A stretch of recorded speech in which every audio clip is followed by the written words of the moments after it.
welcome. Thanks so much.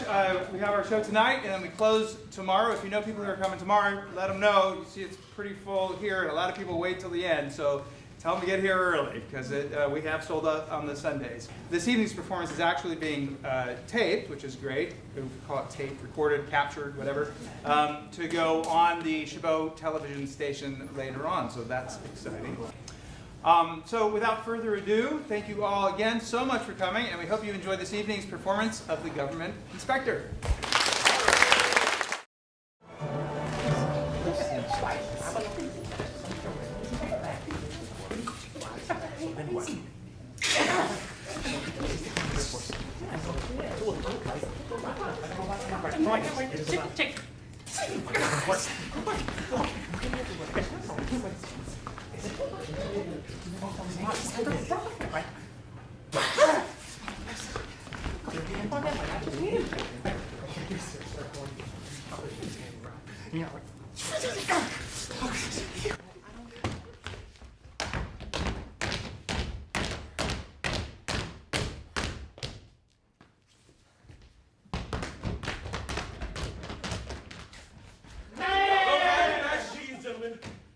Grave news.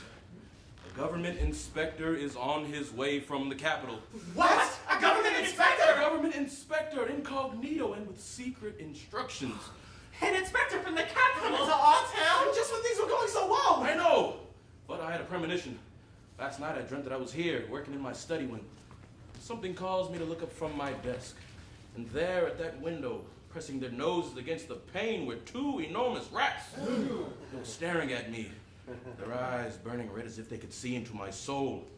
And then they slithered inside, sniffed around, and sniggered an evil laugh, and stole away as they had come. Well, was it the rats from Shapinsky's restaurants? Because the rats at Shapinsky's restaurant can be very enormous, even for Shapinsky. Oh, I tell you, it was a nightmare. Well, you hope it was a nightmare, those rats at Shapinsky. Hey, Ham! How did you come into possession of this information about an inspector? I received a letter this morning from Himkov, my brother-in-law.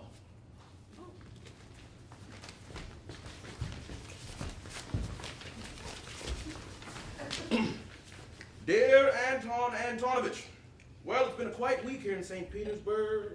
Boring and tedious. But what will interest you is this. An inspector has been sent to investigate.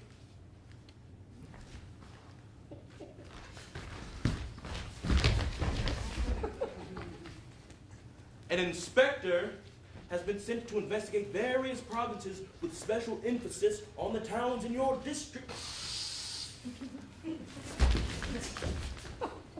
In your district. Now, I know that you are an honest public servant whose selfish sacrifice would humble a nun.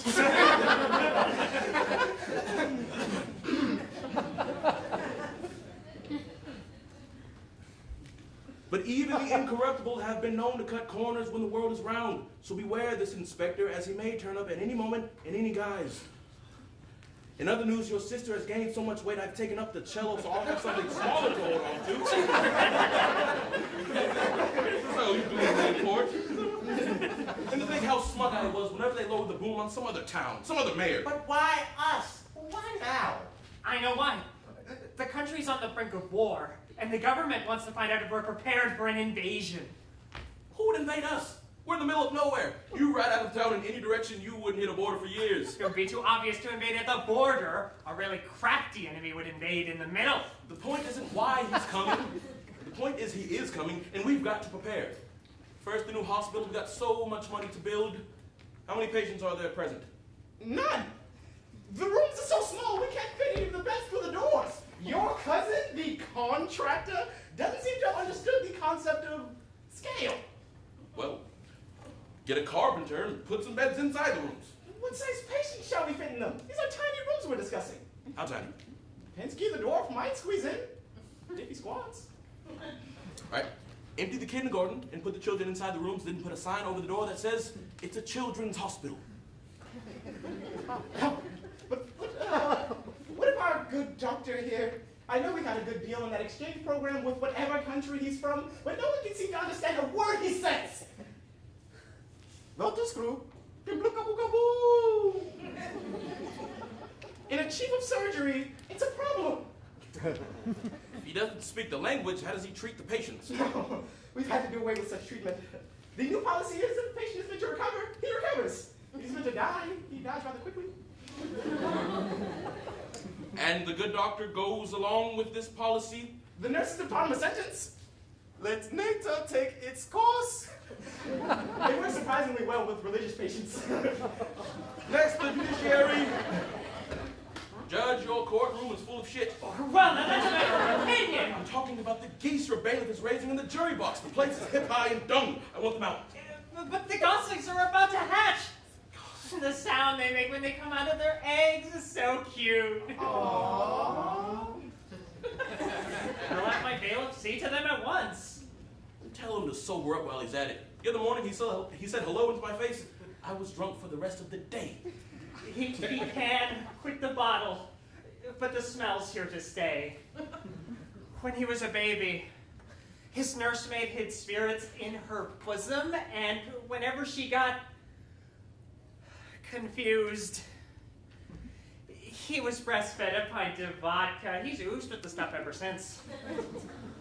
Thank you. That was very attractive. Next, the school. Well, what's wrong with the schools? School's fine. The problem's the teachers. That mumbly one with the stutter and the stammer. Ah, the speech instructor. Last week, I observed him at the blackboard rearranging the letters of the czar's name to spell dirty words. I want him fired at once. Fired?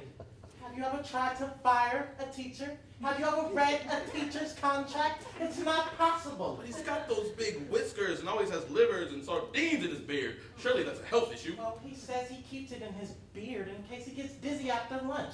He says he can remember any recipe he's ever had just by sucking his mustache. Must be some provision for dismissal. Don't you have a morals clause? Last month, I found the poetry instructor in the laboratory with 3 farm girls, the tenor section of the boys' choir, and the goats. And I had to write an apology all because I didn't knock.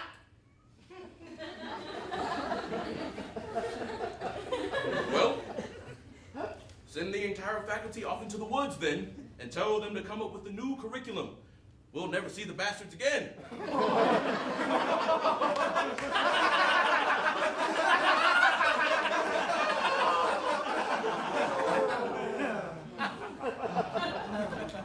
Last issue, what I'll call the unlicensed entrepreneurial spirit. Excuse me, are we discussing bribes? Yes. Because if we're discussing bribes, I freely admit I rule in favor of whichever side offers me the biggest one. But I never take money. I would take it in farm animals and game. A bribe is a bribe. Not if you eat it. It's a bribe if you eat it. It's a bribe if you drink it. It's a bribe if you spend an hour with it, and it tells you it's always been attracted to powerful men, but has another appointment at 8. Is it a bribe if you wear it? Like a silk shawl or a new floppy hat with a big feather? If you're referring to my wife, I will remind you she is obliged to accept the occasional ceremonial trinket. Why shouldn't she walk around town wearing them? She should walk through town wearing the ceremonial banknotes she accepts too. My wife does not take bribes. She takes cash from every merchant in town. She's the only woman to go shopping with an empty purse and comes back with it full. Well, at least she and I believe in God. Can I help it if I'm a free thinker? Oh, if they knew in Petersburg the type of things you think, you'd find out just how free you are. The cells of the Tsar are filled with atheists like you. The fact that I am an agnostic has no bearing on my ability to entertain all sides of every argument! Well, I always thought that you said that you were an atheist. I was, but it didn't leave me any room to maneuver. As an agnostic, I'm open to the highest bidder! Always open to the highest bidder. Enough! We're all guilty, only the particulars are different. A patient gets a better room at the hospital if he drops a kopeck on the admitting desk. And if he's small. A failing student is made head of his class if his father donates a new gymnasium. Well, and we have 6 of the finest gymnasiums in the district. And a litigant wins his case because he lets the judge ingest the odd chicken, the odd duck, the odd goose. And look at the price I paid! Forgive my tardiness, gentlemen. You've heard the news, no doubt, of the government inspector. How did you find out about it at the post office? I opened your letter. Not for any bad reason. I just wanted to see what was in it. What's your assessment of the situation then? Yes, tell us who you think will invade us. Oh, I don't know, but I hope it's the French. What I'd give to be invaded by Frenchmen. When did you start opening my letters? Open everyone's letters. What? It's nothing personal. Your mother died. Sorry.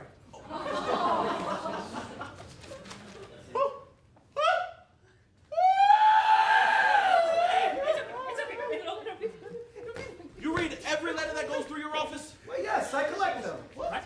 Yes. Take these three. Dear Dimitri, I love you, I love you, I love you. Tell me you love me too. Love, Arena. There's this. Dear Dimitri, I wrote you 2 weeks ago in no response. Please, I beg, write so I know if you return my love. Love, Arena. This. Oh, heartless one! 2 months have passed since I first wrote you my last letter. As you obviously despise me, I have decided to enter a convent. May you burn in hell! Love, Irene! It's almost tragic! You're right. Yeah, I have news. I have news. We agreed it was my news. We did not. Oh, you lied. I do not. You do. I don't. You do and you know you I do. do not do it. It's you who do. Ow. Oh, Bob Chinsky, you first. well. Peter Ivanovich and I were at the inn. Hey, You started too slow. I said well. You were just going to say, well, this morning the rooster had gotten a cold. I was not. Although the rooster really is central to the story. One of you doesn't tell me what happened, I'll have the both of you arrested for being irritating. All right. A government inspector was investigating our town. Hey, You know that. You do? Where did you hear it from? the postmaster. Gossip is fun. So you all know about the government inspector from St. Petersburg. Yes, we know, you stupid fat idiots! And the secret instructions and the incognito. Yes, we know! And that he's at the inn even as we speak. Repeat that. What? Repeat that or I'll kill you! The government inspector. He's at the inn as we speak. Start with the rooster. Well, the rooster got a call, which means I got up late, which means I didn't meet up with Peter Ivanovich at the blacksmith's until 11.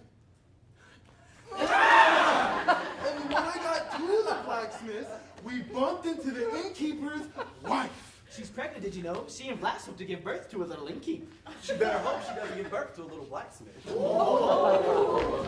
And she reminded us about the lunch special. It's Thursday, so it's the pork. So we go to the inn, and we sit at our usual table. When Vlas comes up to us, and he says, Wait.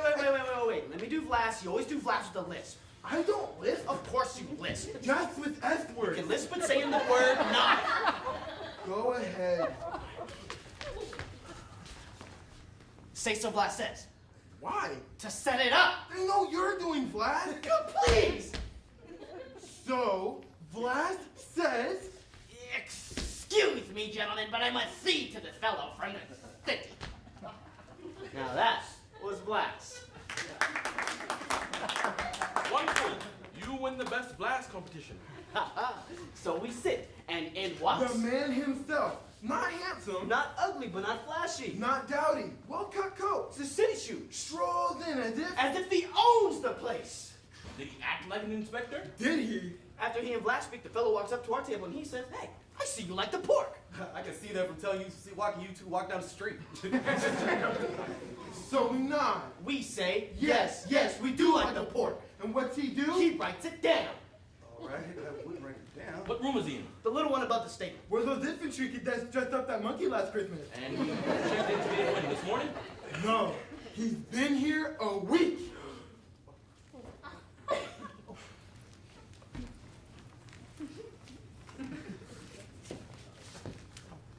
What's that stamp on that letter say? 15th of the month. This month or last month?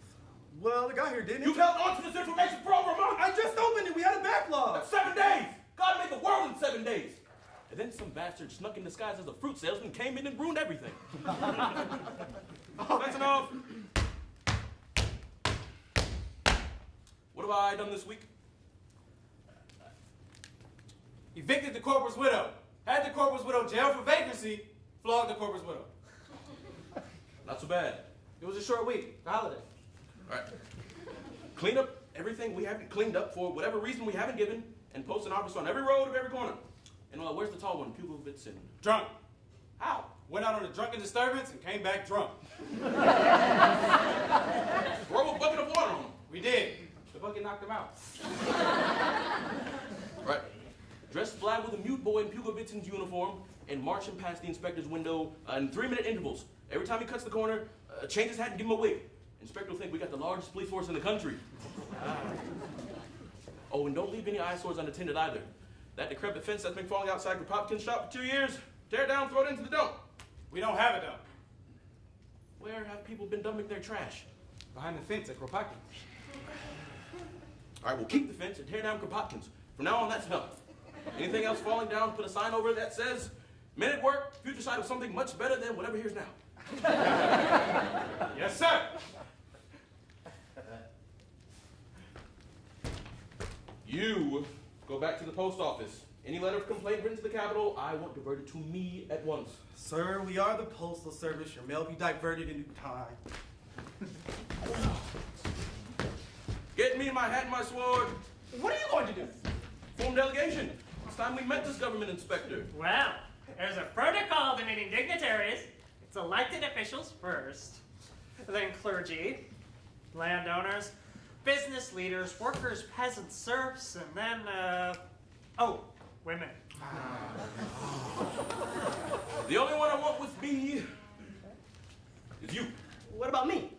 I thought he was you. I need somebody who could point this fellow out. We both gone. Can't we both go? There's no room in the troika. I can run behind. This fellow, what's his name? Alestikov. God above, I swear on the life of my wife and my daughter's virginity.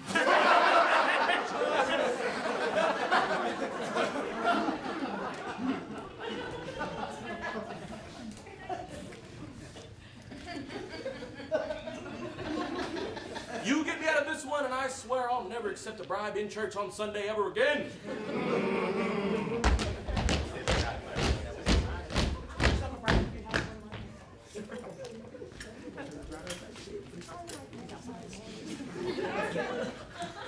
Gentlemen, let's show this inspector the sort of town he's dealing with.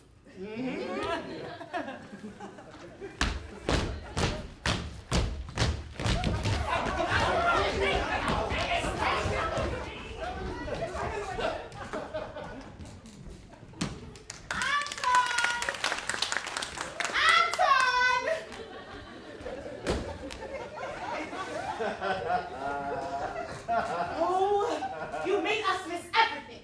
Primping in front of your mirror. When will you learn real beauty is natural?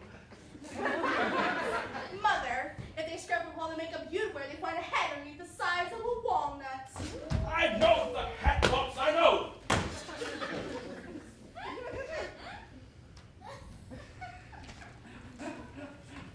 Why are you dressed like a lampshade in a whorehouse? I'm retired to be the government's inspector. How'd you find out? I have an understanding with the Postal Service. So, is he an officer? Who's his family? How much money does he have? Why are you so concerned about his pedigree? You may not have noticed, but your daughter is a girl in need of a husband, and I won't have her marrying some local idiot with a huge forehead. No offense, Peter Ivanovich. Peter Ivanovich has the forehead. I have the lisp. Look, I have to stick my thumb in a lot of dikes today, so neither of you had better do anything to bring shame, disaster, or the wrath of the Tsar upon us. You understand me, oh unforeseen outcome of my human youth? Yes, Mother. You understand me, oh cold and clotted thing that used to be human? Oh, yes. Good. Pat.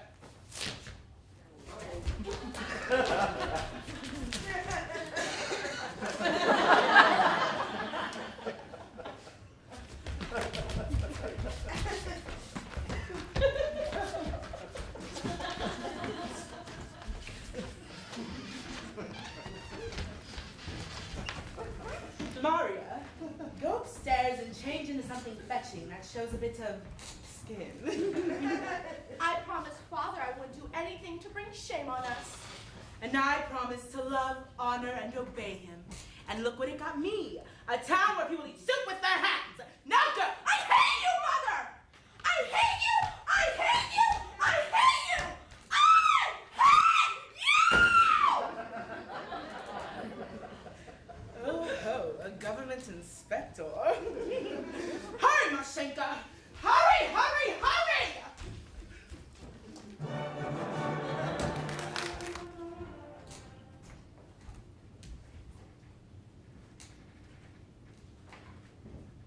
Oh.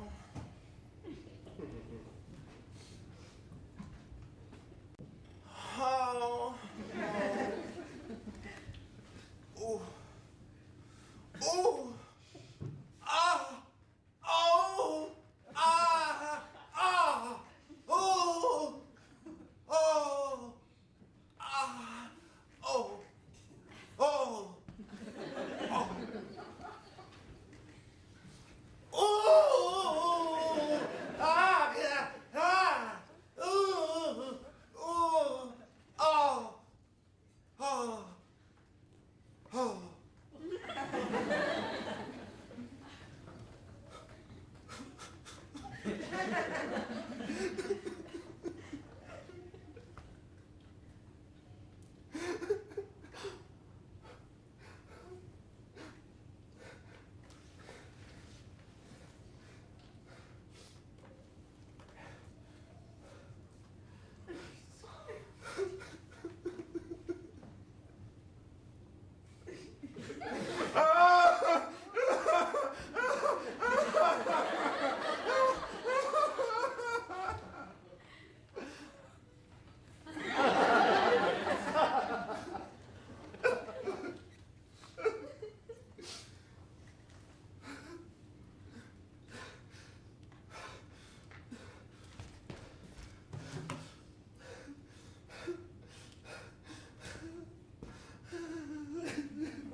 You can go back to posing now. I wasn't posing.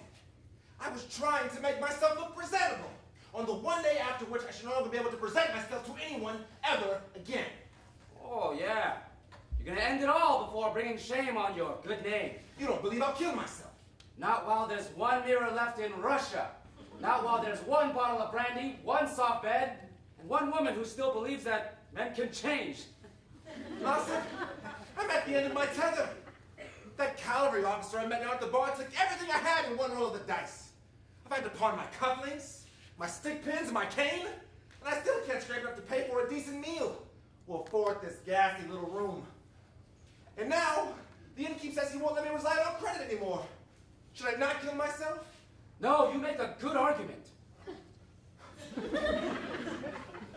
Asif, I'm sorry to leave you like this. You've been a great friend. I'm not your friend, I'm your servant. Well, you behaved like a friend. You misunderstood the signals. My father thought some time away from the city would change me for the better.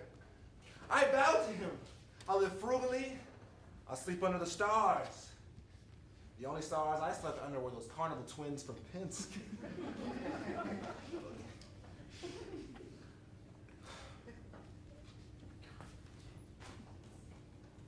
Why did I always have to have the best rooms? The best carriages? Drinks forever!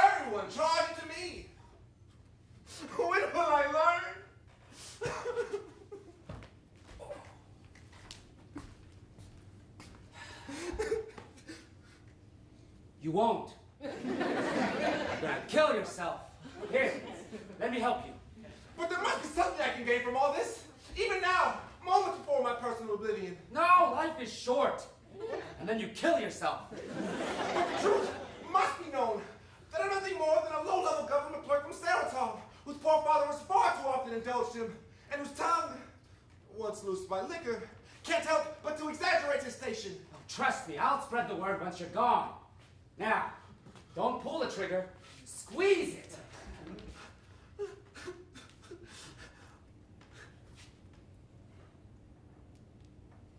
Wait. If I do this, won't I be taking the coward's way out? No, you're very brave. Here, I'll shoot you myself. Perhaps I need to suffer first. Fine. The first shot will leave a painful wound, then I'll beat you to death with a rock. No, you're too kind, Asif. No. You're too kind, Asif. But no. Thank you. We do this every day. From now on, no more gambling. No more drinking, no more pretending to be better than I am. From this point forth, I vow to live a simple, honest, courageous life. What do you think you're doing? If I was as tall as a real person, you would have killed me. Well, your diminutive stature is as fortuitous as your sudden entrance, as I am quite hungry. My master already told you. You don't pay the bill, you can't eat the food. You owe 200 rubles for meals, room, and liquor, and that doesn't count the bullet holes. Have I not told you that I'm awaiting a large check from my rich father to erase all my debts? Have I told you that I'm awaiting an oiled and glistening cassock to rumple my love bed? No money, no food. You don't pay the bill, that's it for authorities, and I'll take you to jail! I must hold my temper and keep to my newfound humility. Peasant! Tell your master, regardless of circumstances, a man must eat. Tell him that sustenance freely given is an act of charity, that shineth its goodness on the giver as much as on he for whom it is giveneth. Tell him that maybe a stinking little swine like him can go without food for days, but I can't feed off my fat like a hog in heat. Now go.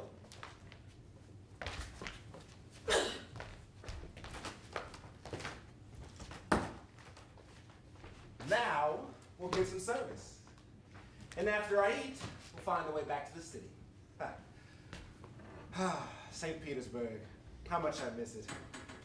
In Petersburg, if you stay up all night, you can sleep at your desk all the next day.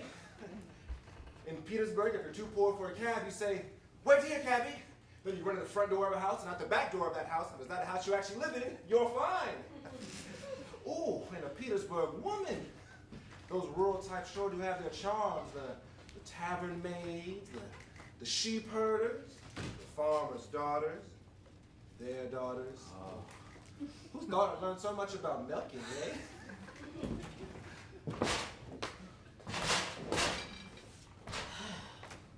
Master says it's the last time. Tell your master I'm grateful, and tell him I'm sorry I slapped him in front of the staff. I shouldn't have done that. I should have slapped him in private. Now, what have we? It's Thursday, so we say it's pork. This has teeth marks in it. You're lucky it doesn't have the teeth. Someone already ate this? Well, the pig didn't bite itself.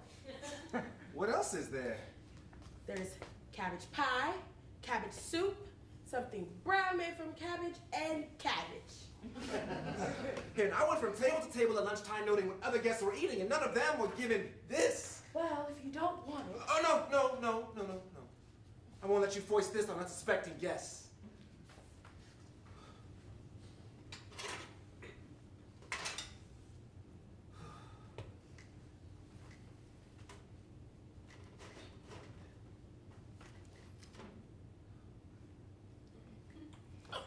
Oh, it's so tough I can barely chew it. You're obviously not the first person to say that. Oh! Well, I better check to see if the cabbage has gone bad.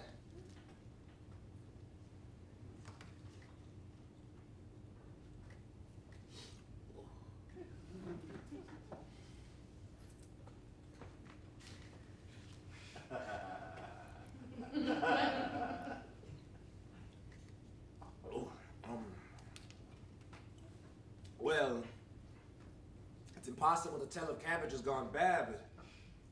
Ooh.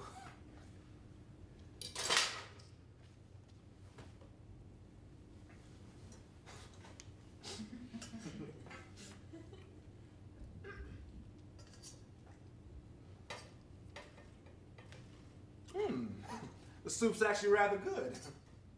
But surely it's chicken. No, Then why does it have a feather in it? because the rats in the kitchen love to wear feathers.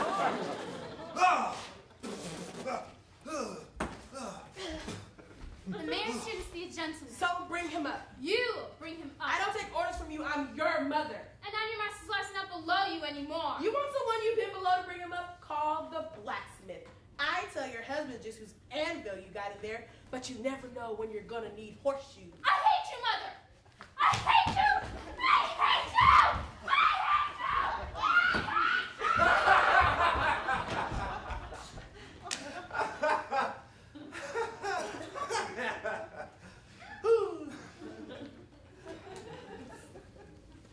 Wait.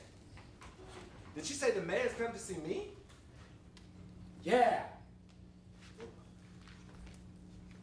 And there's police outside too. Police! You see that one?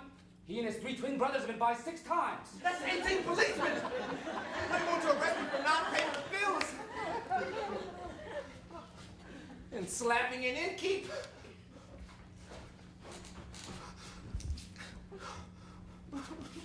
Why did that have to be my last bullet?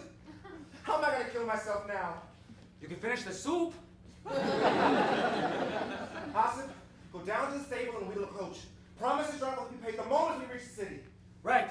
I've been Alexandria, so let's go! Is your master in? Well, he... Get out of the way!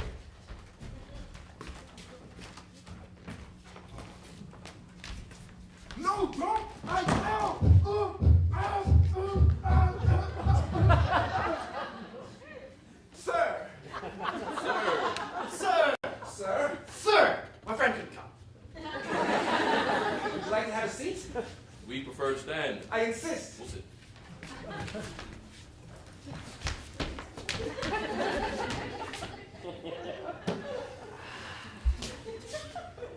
I am Anton Antonovich Svoznik Dumakanovsky, mayor here.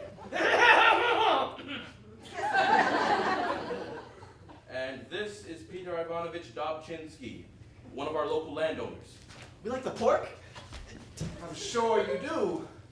They're trying to throw me off my guard by employing non sequiturs. I must use bluster and bluff. My spies tell me you're from the capital, I am, yes, from the capital. Verily. traveling about, From town to town, seeing sights, here and there. and you've been in our town a whole week? Actually, I haven't seen much of this town beyond this room. Oh, well, this room is a representative of the whole town. The whole town's got streets, ditches, homeless, indigent type. Well, as a matter of fact, we were hoping we'd be able to entice you out of this room. To where? A few of the sights you might have missed. Such as... Hospital, school, jail. No! He's so firm, so commanding. I think I wet myself. He's obviously a man with a quick trigger. I must have assuaged him somehow. He's obviously a man who toys with his prey. I must throw myself upon his mercy. Good sir, before you go any further, I just want you to know this This is not what you expect to find on your visit, I know. But when I received word about you being at the inn, How'd you know I was here? Blast told us! What was that? Nothing. Blast told us! Is there someone inside of you? Hello! Oh, heavens! There are 2 of you. Thought I was hallucinating. How do people tell you apart? I'm the one with the broken nose! What we were trying to tell you was that last innkeep, he told us about you. He did? so you see, I had no choice but to come over straight away. Oh, understand this. Every other town I've seen, I haven't had a single problem. As long as I had money inside my pocket, I haven't set a foot outside my hotel. Money in his pocket.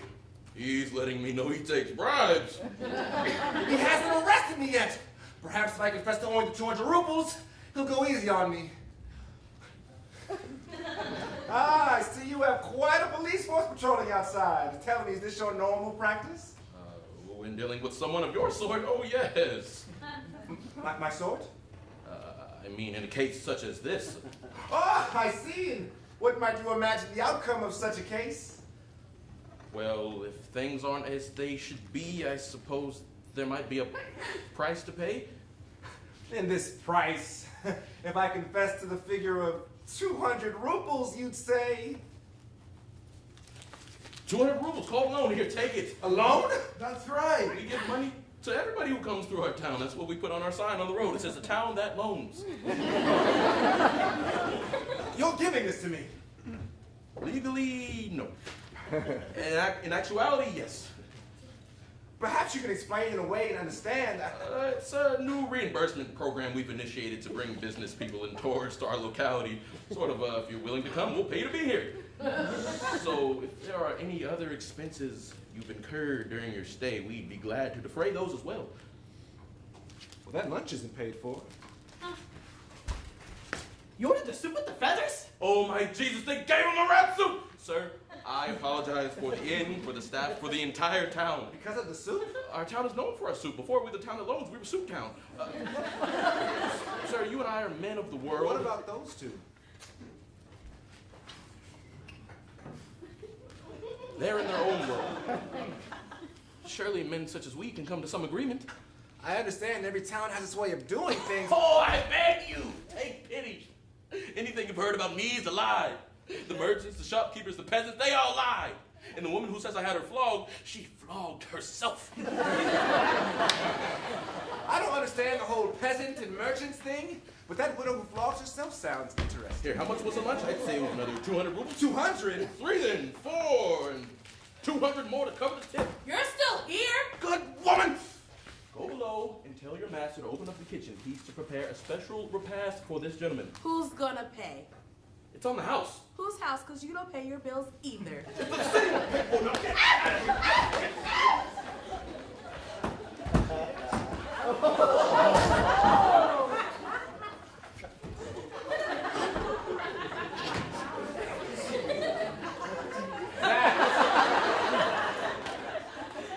Was impressive.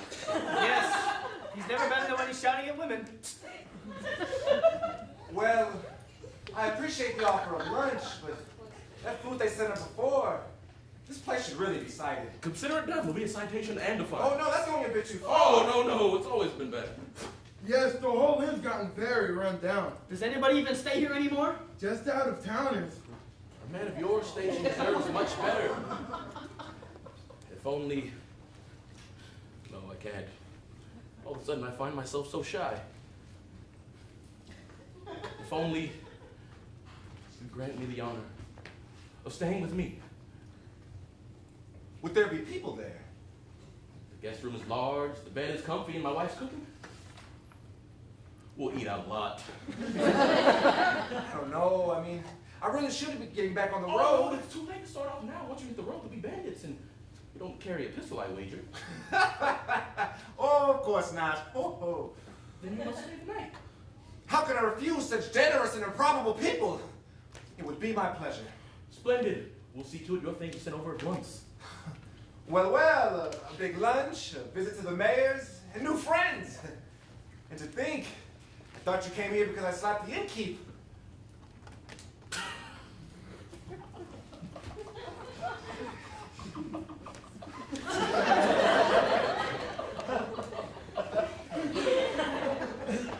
Tell you what, we'll go downstairs, close the kitchen, and then we'll all slap the innkeeper.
Grusha, what are you doing?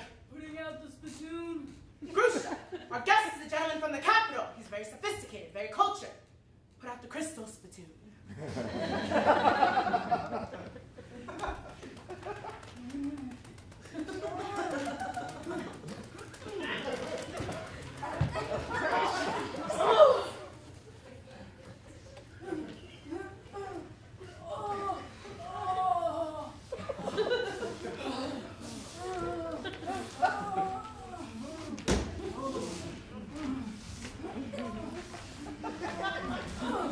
Better?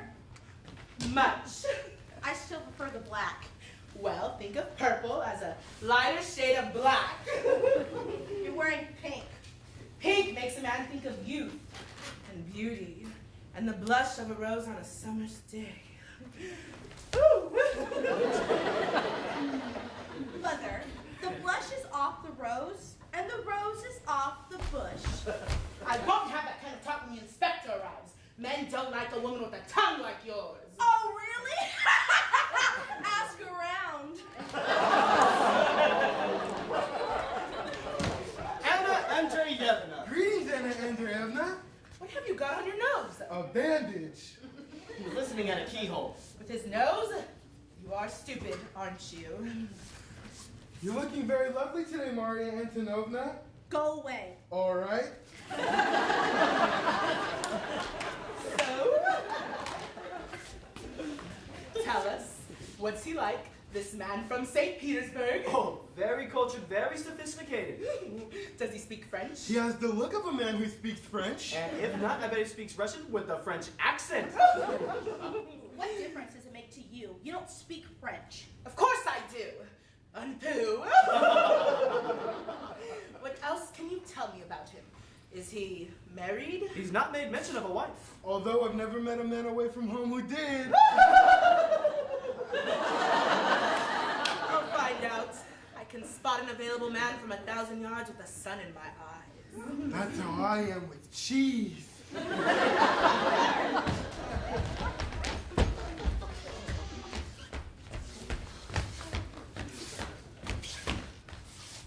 This one says he works for the fella coming to stay. Where's the guest room? I told him we don't have a guest room. Of course we do. No, we don't. Yes, we do. The guest room that looks just like the room my husband and I sleep in. You got a twitch in your eye. Grusha will have the footman take the money. What footman? The footman who looks like you when nobody's looking. My good man. I'm not asking you to tell tales, but your master, he's really high up in terms of status, isn't he? He would be low just to admit how high his status really is. Has he known the joys of the conjugal bed? By himself or with others. What kind of eyes does he like in a woman? Open. But it's not a requirement. Oh, wife! Are you at home? It's them! Oh.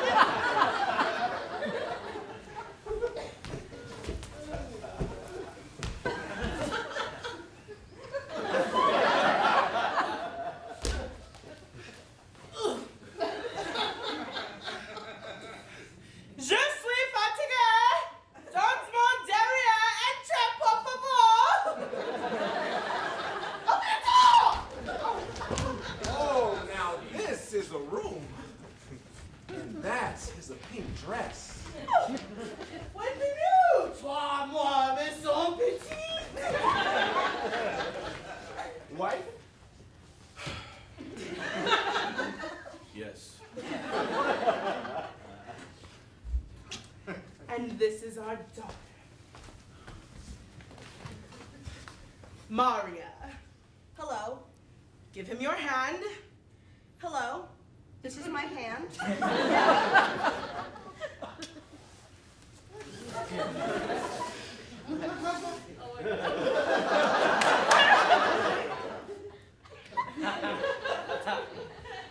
And Grusha are made. Ah, Grusha, I know you will never wash that hand again. Never have, never will.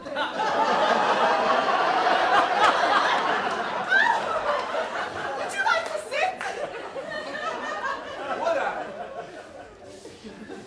This has been quite the afternoon.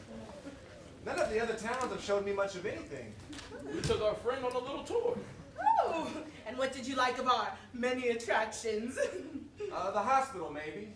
Crouching down to look in at all those little sick kids with the red blotches on their faces. Yes! The lashes, dreadful.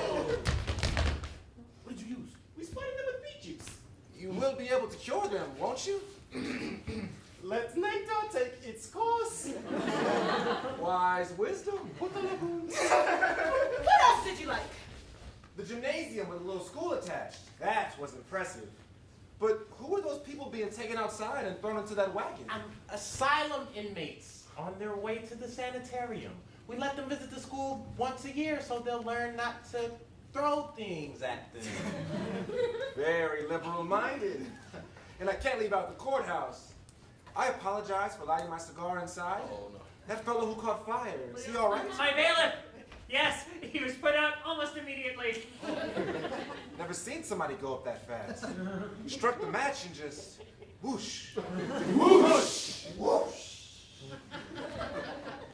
Well, do tell him I enjoyed the snack he made for us, The potato foie gras? Yes, delicious. Well, there's a lot more where that came from.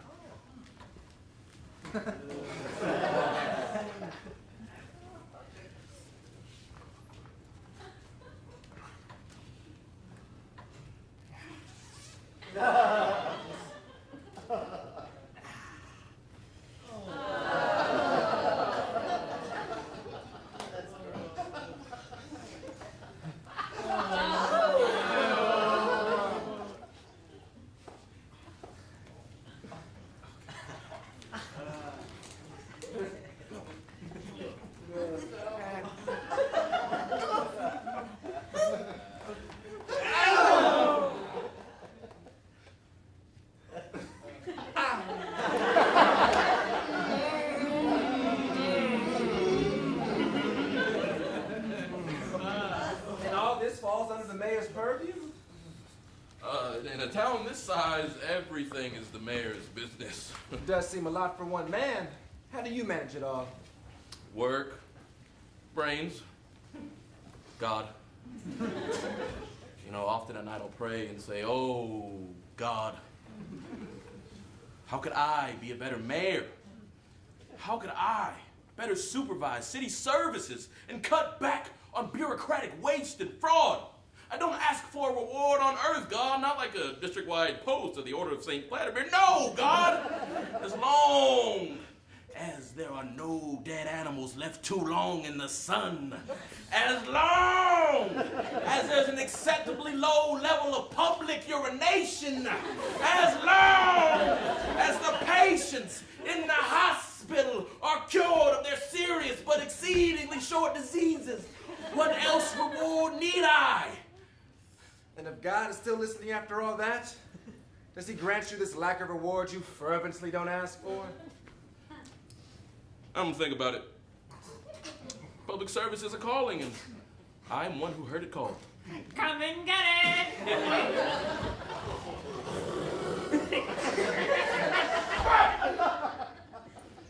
Well, you don't have to tell me about government work. I have a position myself. I've been writing about it sometimes. You do? Little poems and verses to pass time at the office. Oh, would you favor us with one?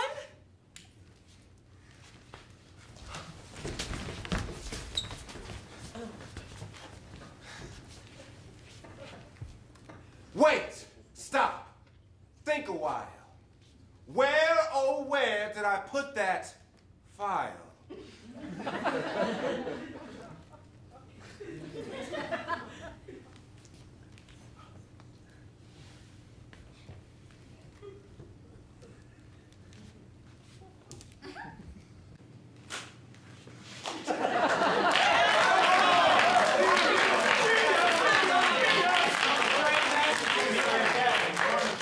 So, what's it like being a sophisticated gentleman stuck in a country backwater like this? I don't know. Oh, yes, the bumpy roads, the shabby inns, the inbred stupidity, and the ignorant... It's not so bad. Especially when the country has such nice topography. Ooh. Rounded hills and deep mossy glens.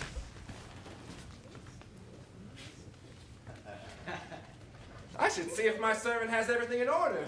Is he? He's in the kitchen. Won't be a moment. Hurry back!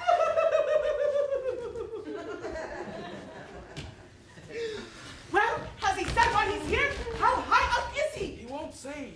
He's keeping up this pretense of being a clerk from some obscure no place on his way to visit his father's hovel in Saratov. He has no choice. He's incognito. There must be some way we can make him spill the beans. My bailiff filled him with 6 mugs of beer. You think that would have made him spill something? I hinted around. I kept trying to give him an opening. Well, fine.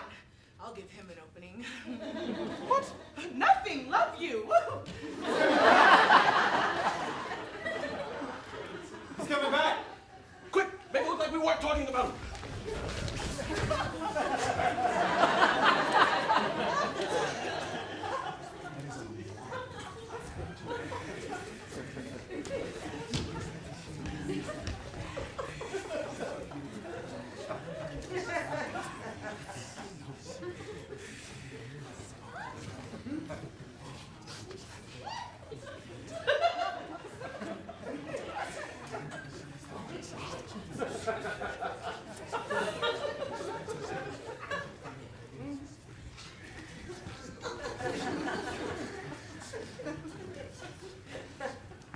Ahem. You're back! So soon! And look at our poor manners. We haven't offered you an aperitif. Oh, well, I really couldn't take another one of those beers. Mayonnaise au contraire! My dear, make our guest a cordial, will you? No. I really have to say no. No. The truth is, too much imbibing and... Who knows what secrets I'll divulge. This isn't exactly what one would call imbibing. It's just one of our locally made wines. You make wine here? Oh, yes. Very proud of it we are, too. You know, by this time the next decade, we want to be able to say that ours will be one of the finest small family-owned vintners on this side of the western south-central section of our district. Well, I really still have to say no. And it is at this time we make our daily toast to the Tsar. The Tsar!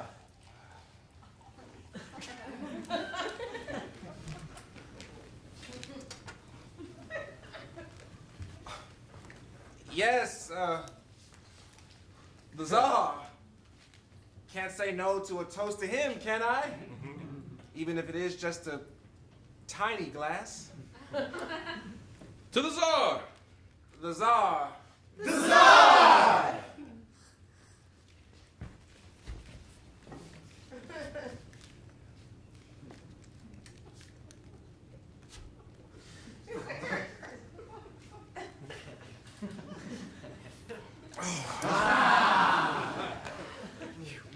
Viscous.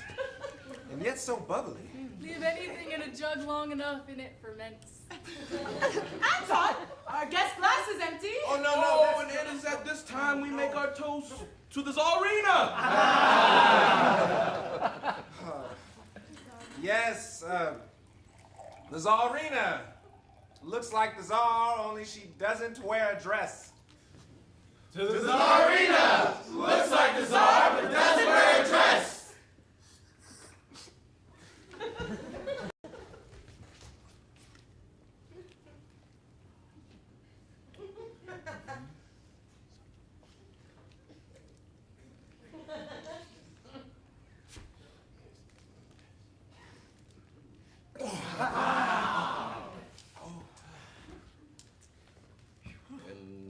now it is time we make our toast to the Tsar's father! Yes, he was a good Tsar, the late Tsar, but late, as was his father, the late Tsar. And if you were planning on going up the line of the ascension, to the many late Tsars before him and the ones that come before the ones after that. To the late Tsar!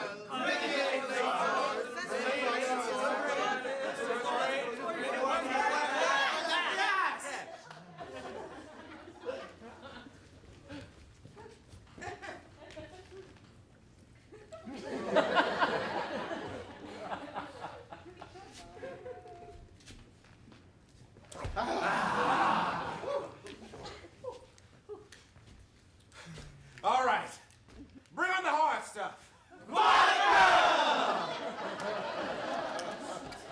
To Russia! To Russia! To the place we live on. To Russia! Place! Walk on place! We live here! Hooray! To the best town I've been on my whole trip. Hooray! That's right! Yes, this town 1 week, another the next. Some of the most vilest filth pits I've ever seen. Mud, and dirt that gets wet and turns back into mud. Oh, some towns I've seen, I'd never go back. You wouldn't give them a second chance? I wouldn't give them a first chance if I'd been there before.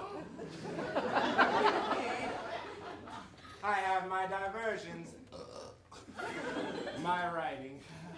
Yes, your poems. Not just prose, too.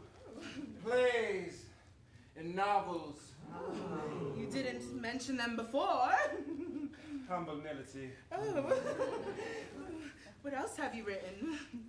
Have you read Wealth of Nations? Not yet. That was mine. Oh. Sense and Sensibility. No. Me either. What about Eugene Onegin? You mean Eugene Onegin by Pushkin? Well, I'm not saying Pushkin didn't write some of it. See, we were strolling around the Nevsky one day, and I said, "Push, baby, how's the book coming? Ivan, I'm so blocked." Oh, long story short, the duel, mine. The I love you and you don't love me and now you love me and you can't have me bit, mine. Royalties and reviews, him. But I don't begrudge. He's writing another book by himself now. I just hope it's good enough.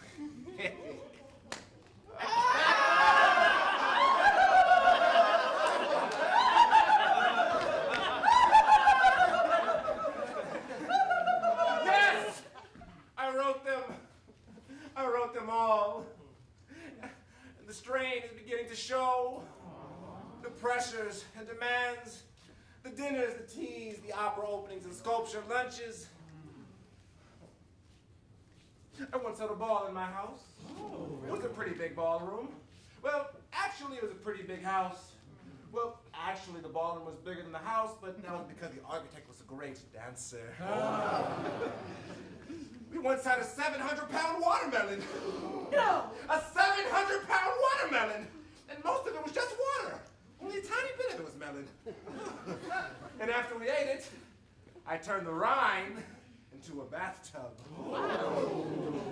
My prince and count friends say I'm too extravagant, but it's the only way I can find lights and beauty to balance the demands of the department. That's what we call it, you know, the department. We can never call it by its full name. It'd take too long and be too scary. The department? Oh.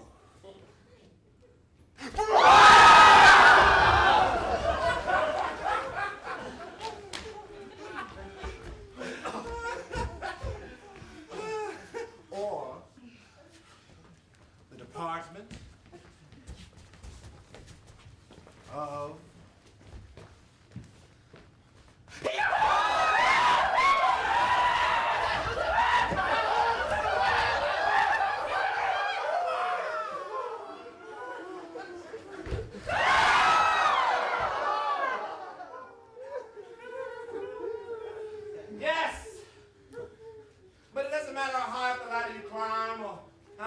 the Tsar award you a medal or a kiss on both cheeks. He's a great kisser, by the way, the Tsar. Yes, it doesn't matter because the people really don't care. The people out there, guzzling their faces and feeding their swill and only thinking about themselves. It makes a highly placed government official with immunity from prosecution want to lurch out from his palace and scream out to you faceless masses. You stupid, mindless masses! Why don't you have faces? Are you stupid?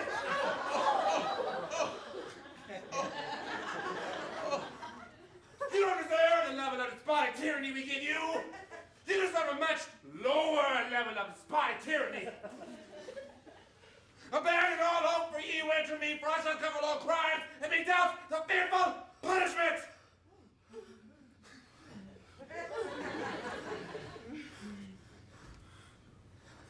Why are you all staring at me?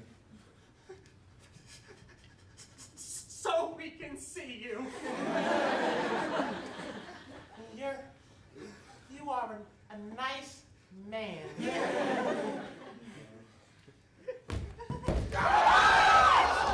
Stand back! Don't step on him, for God's sake! What's the matter with him? Yes, the doctor examined him. What happens? Maybe you want to kill him?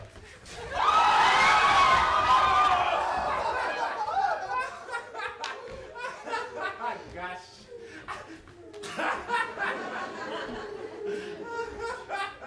Would you like to have a seat? Sis? Never! Oh, I can go on like this for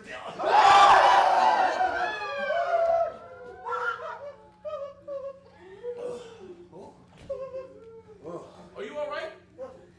Fine. Just need to lie down for a while and rest my head. The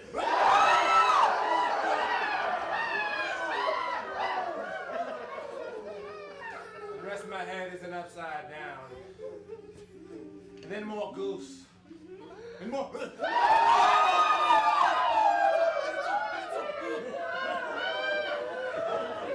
More pork. And more toast. Charge to me! Ivan! And that's rid of it! I left the car!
Sound like a herd of moose attacking a lumberyard.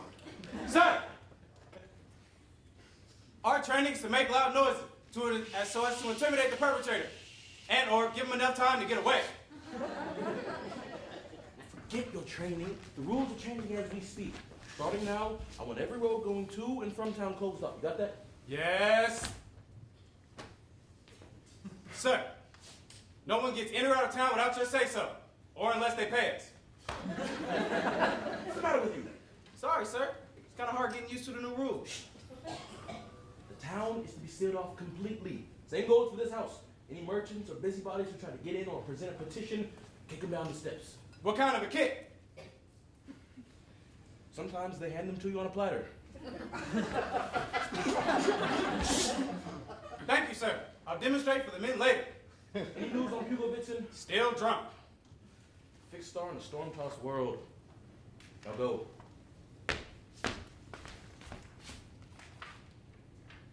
And quietly.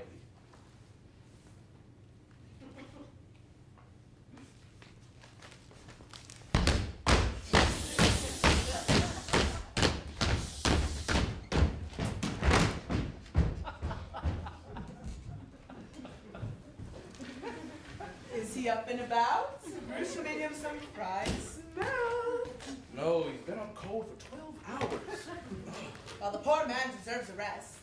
He writes poetry, he throws parties, he runs the nation, and kisses the Tsar. You don't think some of that was exaggerated by his being, drunk? In vino veritas. And even if half of it was vino, his veritas was impressive. I like that display of temper, though. The way the man started berating the faceless masses, it gave me shivers. I knew there was something wild about him. The way he kept looking at me. He wasn't looking at you. He was looking at me. Why would he be looking at you? I am sure he looked at the both of you. When he talked about hills and forests, he was looking at you. And when he talked about 700-pound watermelons, he was looking at you. It's also upside down. Fella acts like he has such power, yet he looks like some gelatinous, unformed baby thing. Take me back to a time where the frightening people looked frightening, and the weak and stupid wore signs. Master still out cold? He must like his beauty sleep. Yeah, it's a wonder he's ever awake. Fish. We're just having some breakfast. Why don't you join us?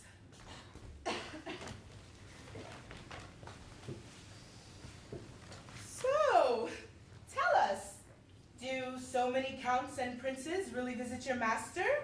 Come again? Do so many counts and princes really visit your master? At his soirees, in his ballroom, at his palace where he entertains aristocrats from his literary and political circles? How should I respond? Since I don't know the details of his fabrications, I must be wary and tread lightly, cautious in how I answer, unless it does my master harm.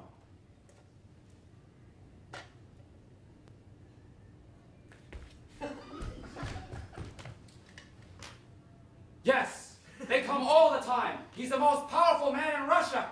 I knew it! I bet he's intimate with kings and queens.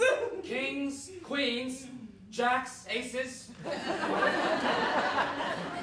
Would you call him easy to work for? He's a true man of the people. Why, just yesterday he said to me, Ossip, you're my only friend. That's depressing. But nice. Yes, Ossip, he said, you're my only friend, even though you're a servant who seldom bathes and eats his own teeth. If I ever hear that anyone has ever treated my only friend like he's not as good as they are,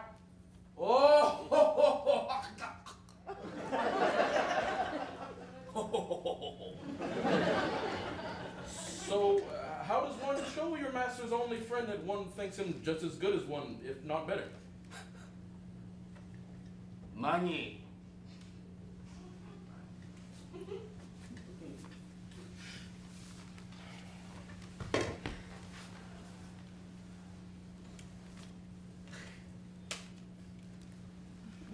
More money.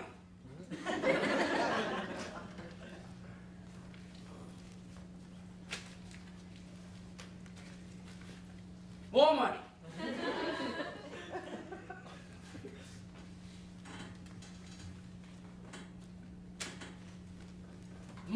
money.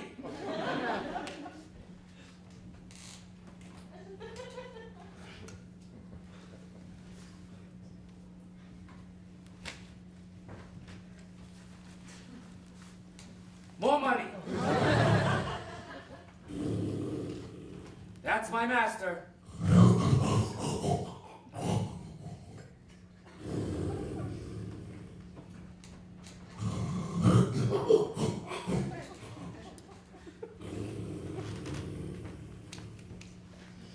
Well, I better go see if he's all right. One time I didn't turn him over. He sucked at the mattress.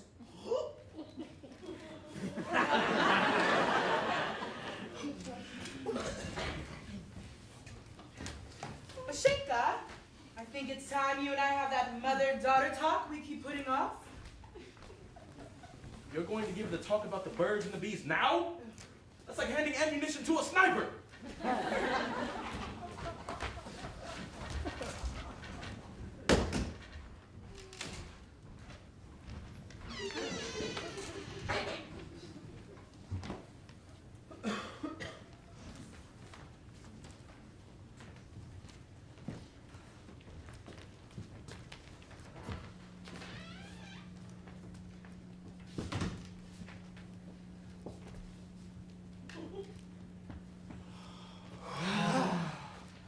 Thank God he's not come down yet. Yes, gives us a moment to collect our thoughts. I don't understand why you're all so frightened of him. You didn't see what he was like yesterday. Like the Inquisition, but strict. Gentlemen, it's very simple. If we want him to take it easy on us, we must provide a little incentive. Excuse me, are we discussing bribes again? Because I'm not used to the sudden embrace of euphemism. We must be able to claim innocence if questioned. We cannot be overt about it. Yes, we must first firmly embrace ambiguity. Well, we could say we're raising funds for a memorial, and could we look after the money until we decide what the memorial should be? Or we could say we received an envelope full of cash with his name on it and no return address. If it was his name on the envelope, how do we know there was money inside? I opened it. What? Why does everyone look at me like it's a problem? Well, the one thing we can't do is bribe him en masse. So, who shall approach him first? How about the principal? I can't. Look, if he's got anything like tenure, I'll start to whimper. And besides, I have very nerve-making news. One of the teachers got loose and is roaming the countryside. And if we don't get after him by nightfall, we'll have to light torches and chase him to a windmill. Why can't one of you men do it? You're men of science. The language barrier makes it too difficult. But I have taught the good doctor 3 phrases to say in my signal. For example, if the inspector asks about the children he saw yesterday at the hospital, children spots all gone. Kids now up and about. And if he asks about the reoccurrence of disease, it don't have a chance. And when we're ready to go, I'll say that the good doctor has to attend to an expected mother at Raskanowski's dairy. The cow is going calf baby. It's him. Hide!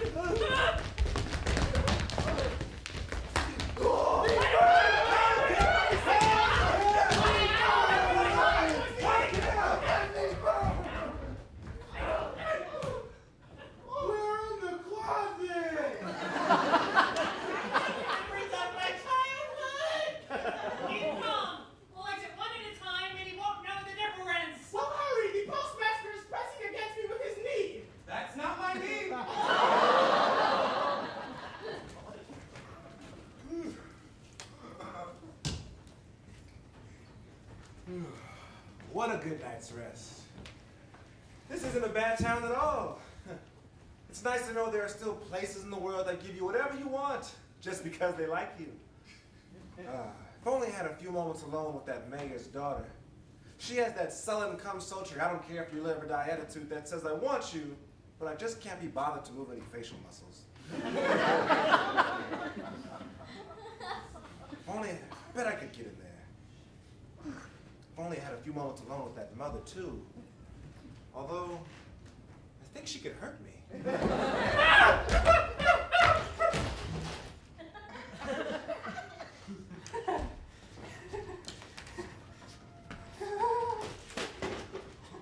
Lee Hopkins,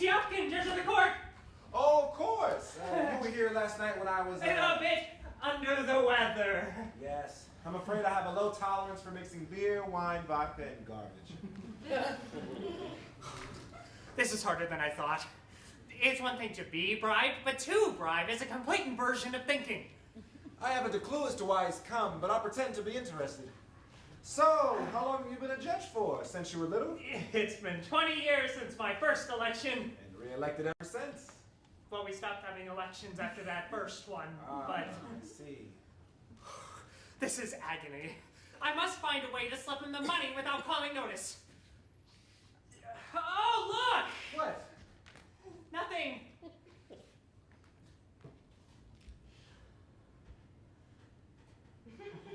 Look! There! Oh.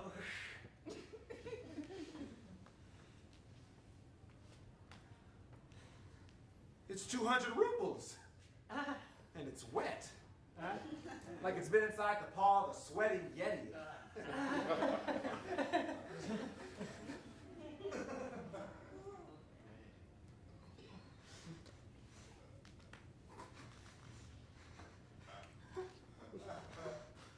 And it fits.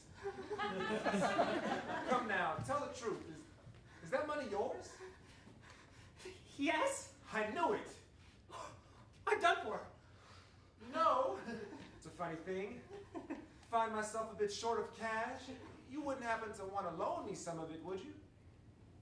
What? You'll get it back. I don't want it back. Take it. Take all of it. That's make it 300. Thank you so much. Not at all.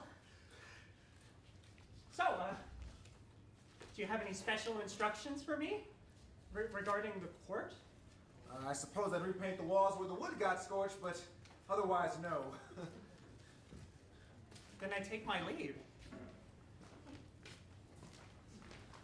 That was easy.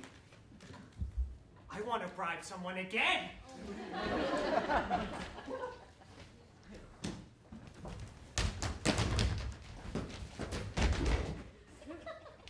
More new friends.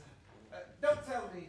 You run that hospital for little people and you take care of that school for athletes. And this, of course, is our good doctor and chief of surgery. And how are our tiny spotted tots today? Children's spots all gone. Kids now up and about. Wonderful work, doctor. But something's dawned on me. All your patients were children. What happens to the adult population if it gets sick? It don't have a chance. The good doctor just employed that morbid humor that so characterizes the caring profession.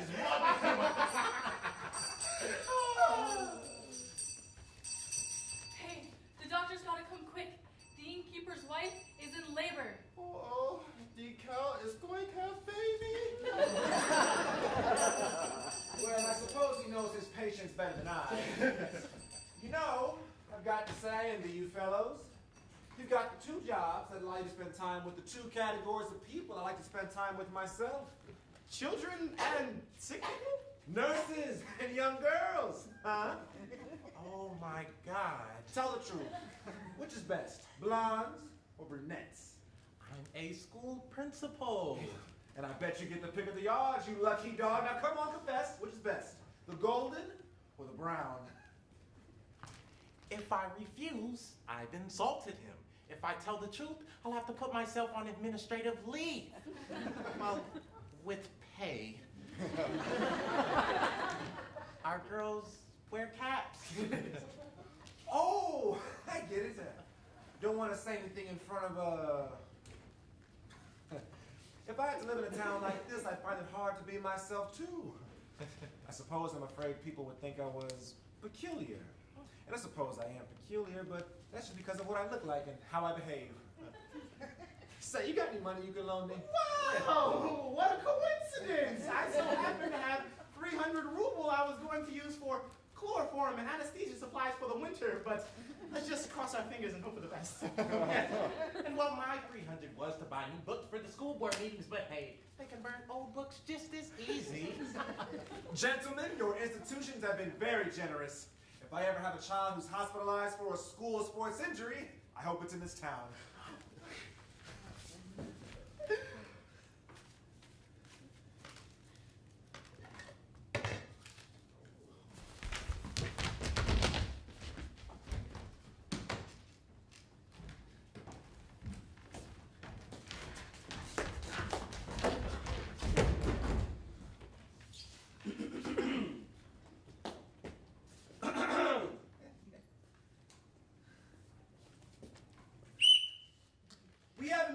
Shepkin, the postmaster. Now, I know you've chatted with my dear colleague, the hospital director, and his little friend, and my dear associate, the principal. Although, I must tell you, he's growing revolutionaries in that school of his. If they could read, there would be trouble. And the judge, well, you wouldn't believe it, but Dachinsky, the tubby landowner, every time the fellow leaves his farm, the judge goes to pay his wife a visit. All 9 of their kids, dead ringers for the judge, even the females. If this town wasn't already filled with so many bearded fat girls, they'd probably stand out. Sorry to interrupt, but just out of curiosity, you wouldn't happen to have 300 rubles you could loan me? Oh, silly me.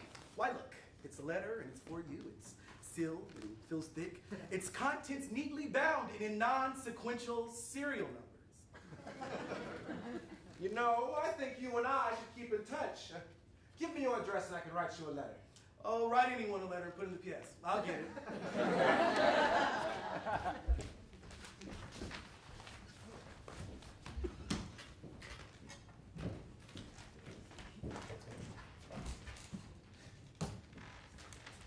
Hello! It's us! My, you both got them now. Can't tell you apart again. Oh, that's easy. I'm Peter Ivanovich. And I'm Peter Ivanovich. Yeah, that's great. You got any money? Well, it's 300 rubles each, or 600 for the two of you. 160 here. 25 here. Well, checking that lining. Sometimes coins get stuck inside. Oh, yes, you get a key cut and it tears a little hole. No, Excellency. I'd like to ask for your assistance in a very delicate matter. My son, our pride and joy, was conceived in love, but born out of wedlock. My wife and I corrected our error and married right after, of course, but legally the little fellow doesn't have my last name. Now, I'd be ever grateful if you can see your way to legally grant the particulars of his birth some special dispensation. He's so talented. He's only 10 years old. He can whittle anything from a block of wood, unless it's larger than a block. If there's anything I can do... Oh, thank you, Your Excellency, and blessings! I, too, have a small request.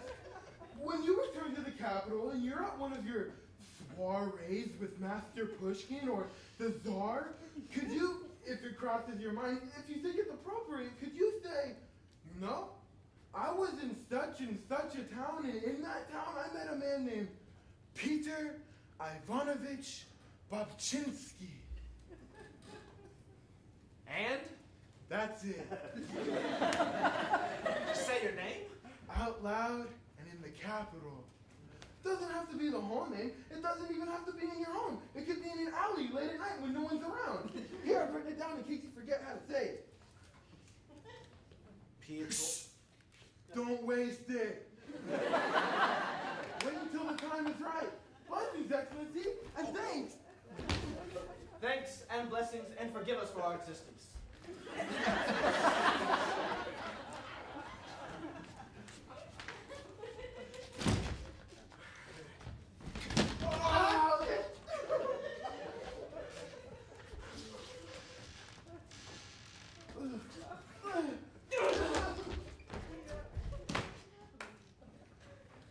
They think I'm someone else.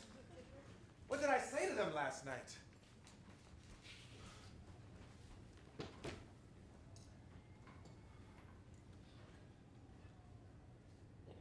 That wine. I must have told them I'm some official bigwig. It's a good thing I've been keeping notes this whole trip. Could make for a nice little story to tell Trapitchkin. He likes items like this for that column he writes in the newspaper. I should get this down while it's still fresh.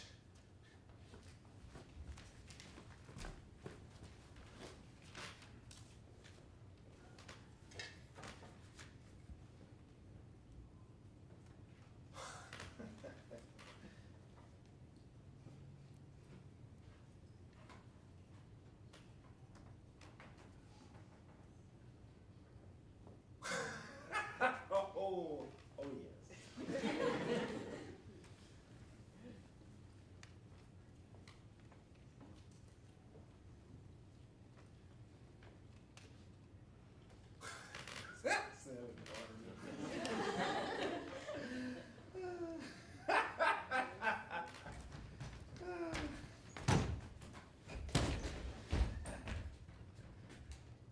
What are you doing? Writing down my thoughts. Well, that shouldn't take long. Why have you brought the bags? They coach leaves in 20 minutes. We're going to Saratov. Oh no, I like it here. People give me things and smile when they see me. And when they find out that you're not who they think you are, How would they find out? because they're not as stupid as they look. Meaning? Meaning they're stupid, but not as stupid as they look. But I've got it down to a science now. I've reduced the time it takes to get their money from 3 minutes down to 26 seconds. I can teach. Master, One more night. The mayor's daughter keeps throwing me contemptuous sneers. You know what that means. she has contempt for you. Asif, do you know how many women I've had on this trip? You haven't had a single woman on this trip that didn't involve the exchange of money. Are you saying those women paid to sleep with me? It's like talking to meat. I'm saying that no woman in this house will give you a toss. How much are you willing to bet?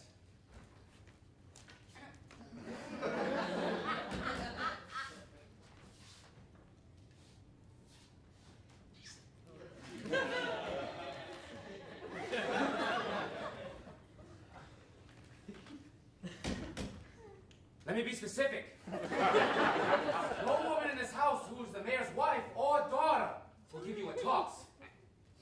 All right. How much you got there? Oh no, this is 2,000 rubles. I can make good my debts, repay my father. No more the gambling wastrel who loses everything on one cut of the cards. Double or nothing? Done. And you gotta show me proof by the time we leave. You'll have it in hand. Now, back to letters to pitching.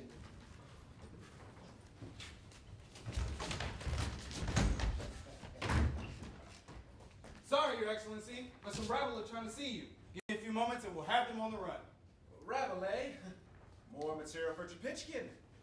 Bring them forth. But the mayor ordered me to keep them out. And my order is to let them in.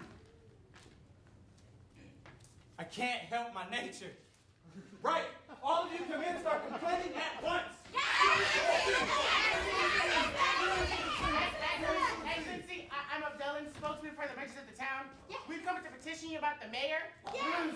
What's he done to you? What hasn't he? Exactly. Everything to him is his. Yes. Could be food. Yes. Could be wine. Yes. Could be little tiny things. Nobody knows what they are. They're so small. Yet he takes them and never pays. Make us deliver. If you even hesitate to give what he demands, he'll close you down, impound your goods, and build the local soldiers in your house. Last winter, my wife and children had to sleep on a cold floor while some fat sergeant snored away in my bed with his boots on. Not the boots. Where did you sleep? With the sergeant. That's no one complaining. What about you women? Excellency, I was first. No, you weren't. My life is worse than yours. I have a husband. Enough! You. Excellency, I am the locksmith's wife, complaining on behalf of my husband, the locksmith. Well, why isn't Locksmith complaining for himself? He's gone to the front. He was drafted by the mayor when it wasn't even his turn. Well, you can't draft a married man unless there are extenuating circumstances. The mayor says your husband is old. He's no use to you anymore. I say he was no use to me when he was young, but still, I was used to him. I curse the mayor. May his nose get bigger and redder and fuller and puffier with all the puffy redness that marks him as the puffy person he fully is. And you? I am the corporal's widow. The widow who flogs herself. Ooh. It was market day and I was standing near the butcher's stall. And one of the women smells her meat and yells, "This meat's rotten!" The butcher calls for the constables. She runs off. I'm the only one standing there. So they grab me and start to flog.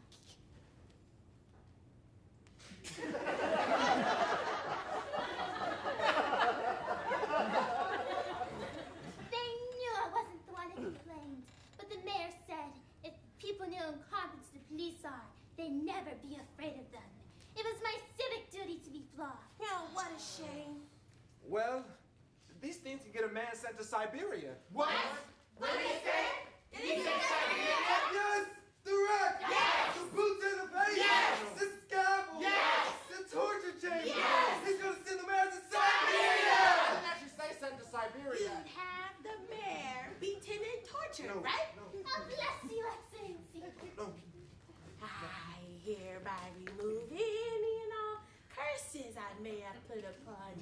Here, take our thanks. Gifts of cash and merchandise. And now another request. I have another matter as well. Oh, me too. I have a nephew. There's a problem with my horse. No, that's it. No more. Thank you. Please go now. Look at my tooth. Why am I fat? Are you my papa? Another time, perhaps.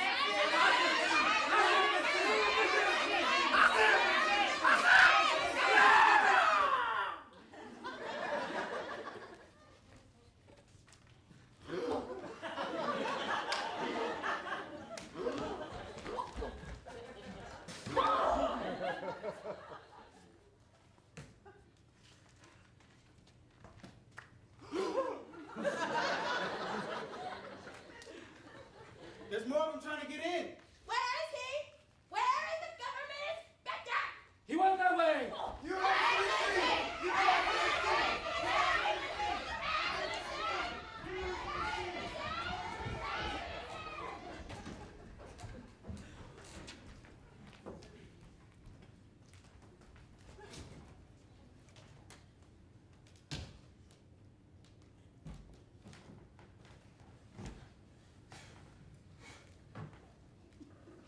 Still want to stay an extra day? If I have to, I will walk to Saratov. Mail it to Trapitchkin at your earliest possible convenience. Right.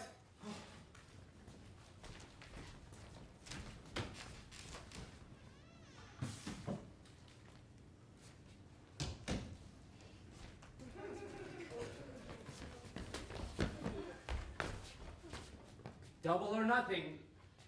Proof in hand.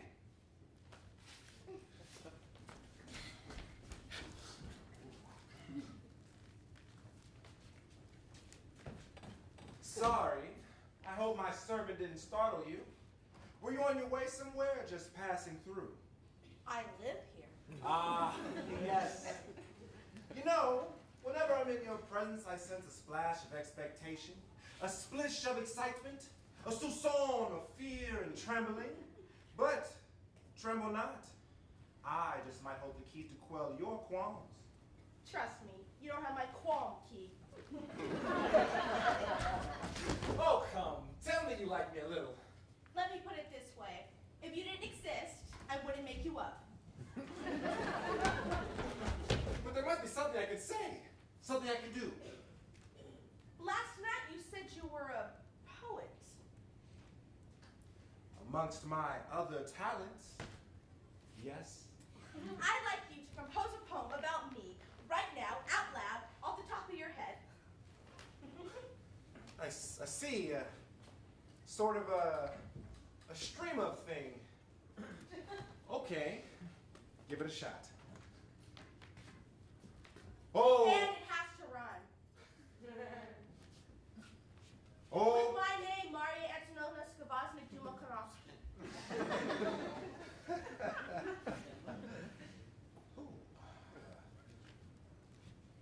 Oh, Maria. Have you met Maria? If you have not, I'll bet you are sorry, haven't.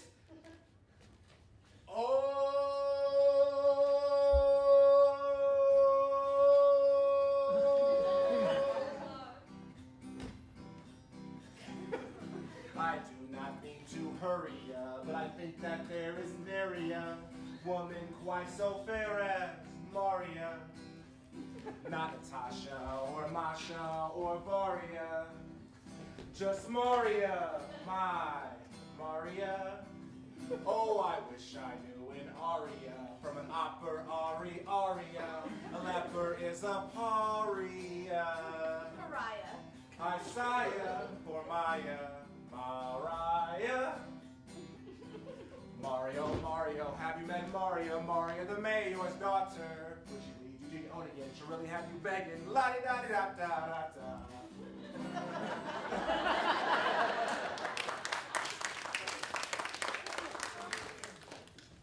Mario, I pray I can carry ya over the thresholds of love. Her eyes sparkle bright, as the glittering star. She'll turn any head from a serf to a saw. For you, I would even give up my cigar. For I love you, darling Maria. If I had my bottle like you, I'd show you how much I like it. For I love you, darling Maria.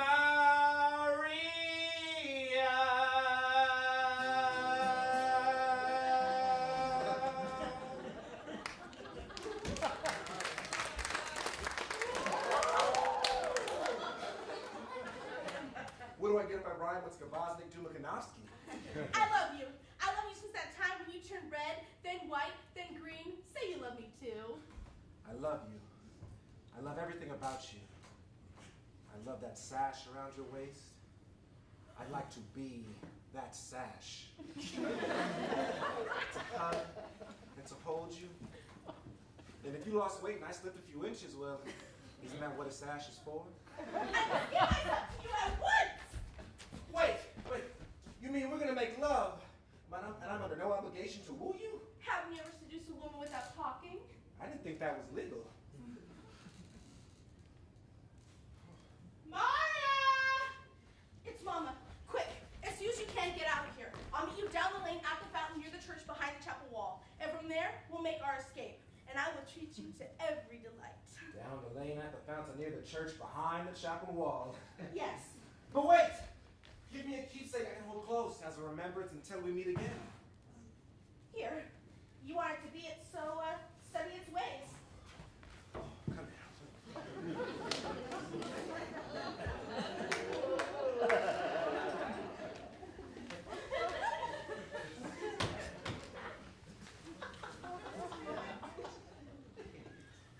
What is the meaning of this? We're engaged! What? Engaged! He loves me, Mama. He wants me to go with him to Petersburg, and I know it's all very sudden, but it's what you said you've always wanted for me, and surely you mean what you say, Mama. Daughter, please remove yourself to the parlor while I speak to your inamorato. Au revoir, mon chéri.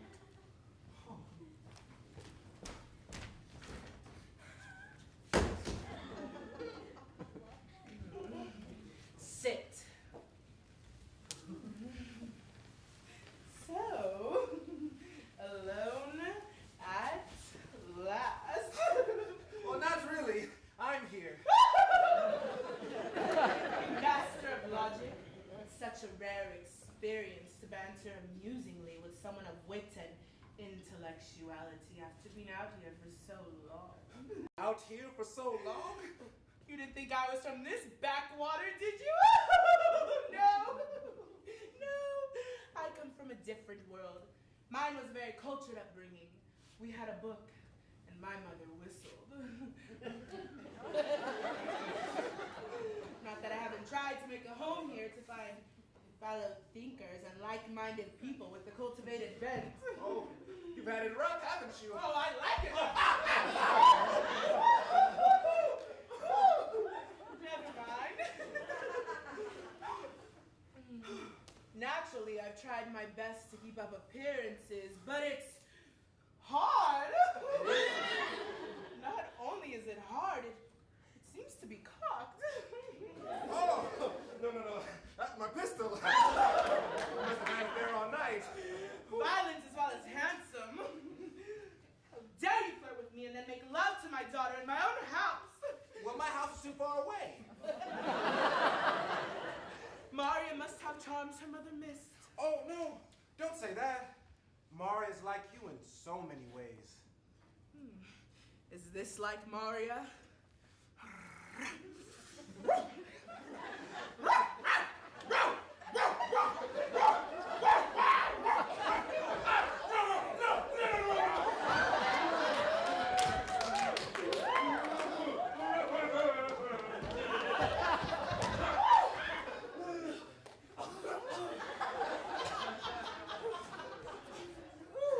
Think my throat was punctured.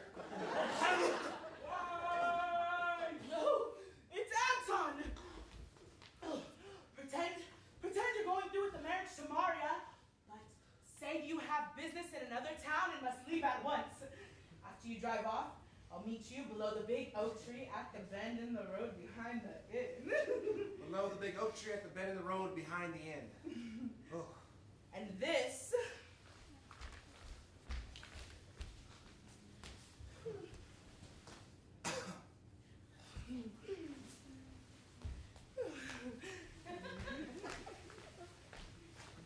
will take us to St. Petersburg and beyond. It's where Anton keeps his bribes. He thinks I don't know. How did you find out? Anton was away one weekend. I was alone. And there was the bear. That's another story. Fine. Give me a keepsake and hold close as a remembrance until we meet again.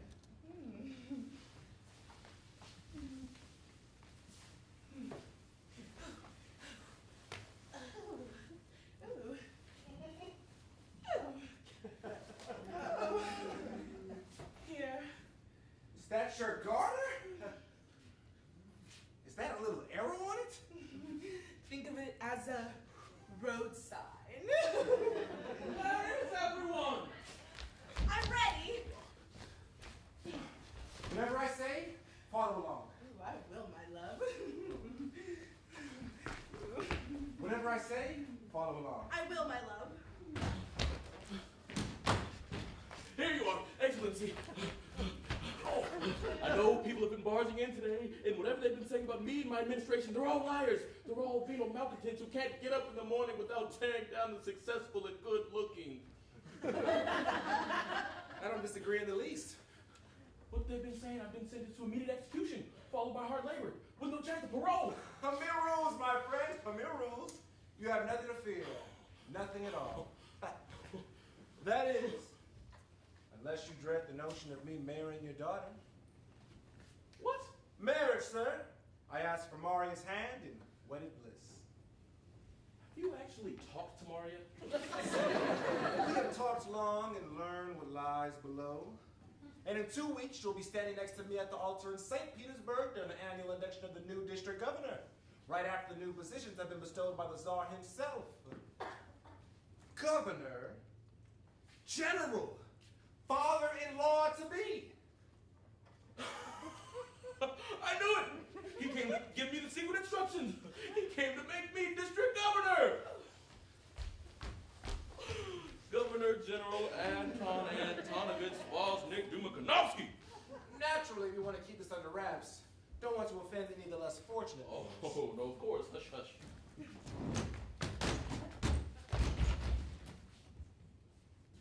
The coach leaves in 2 minutes, Master. Your Excellency is leaving? Business of the utmost importance and national secrecy. But I return in 2 weeks to reclaim my bride. Osip.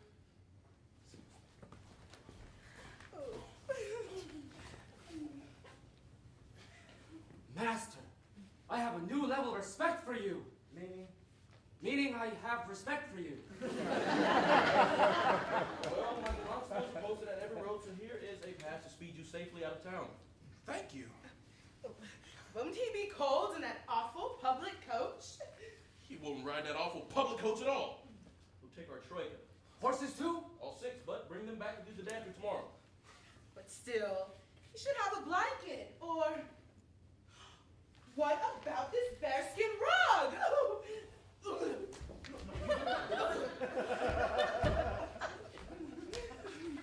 But that's just a stinking old bearskin rug the Poachers Association gave me in appreciation for not arresting poachers.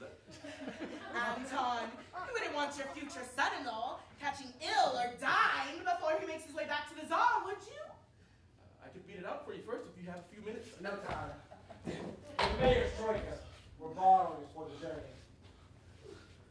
Maria. Mama. Mayor.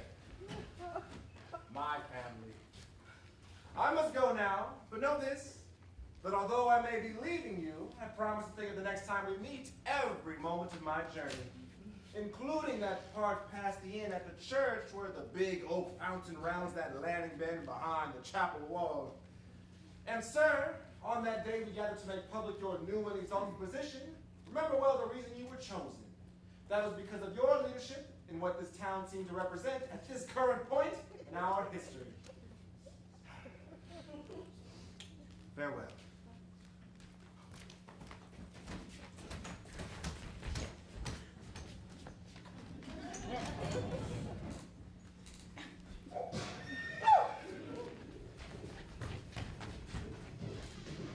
Farewell! Au revoir! Remember me! Keep warm!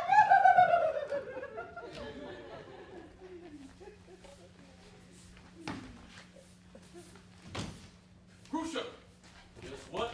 I'm going to be Governor General of the whole province. It's a big secret, so pass it around. Said it was to be kept under wraps. What's the point of having something you could rub in people's faces if you don't do some rubbing? Wife of Governor General, daughter of Governor General, father-in-law of the Tsar's imperial inspector, and papa to the wife whom thereof. Oh, hooray for the man! Hooray for the man! Hooray for the man! Hooray for the man!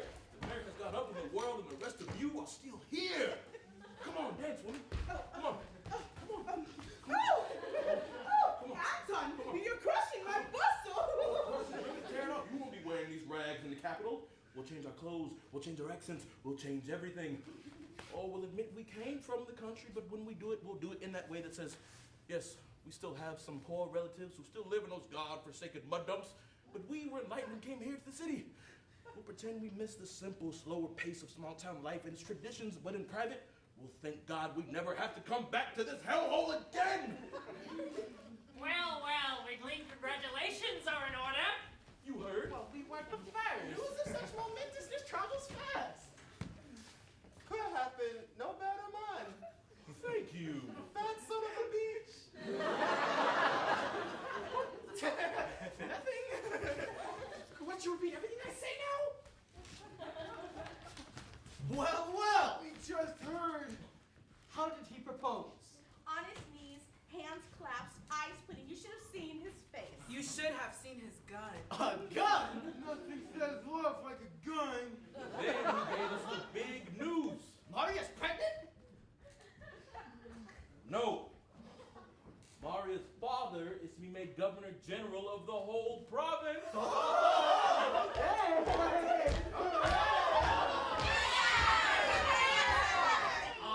Mayor, sir, politicians on your good fortune. Presents, cherries. Pears, berries. Who wants a small, strange thing nobody knows what it is? Today is a great day. We're our best family.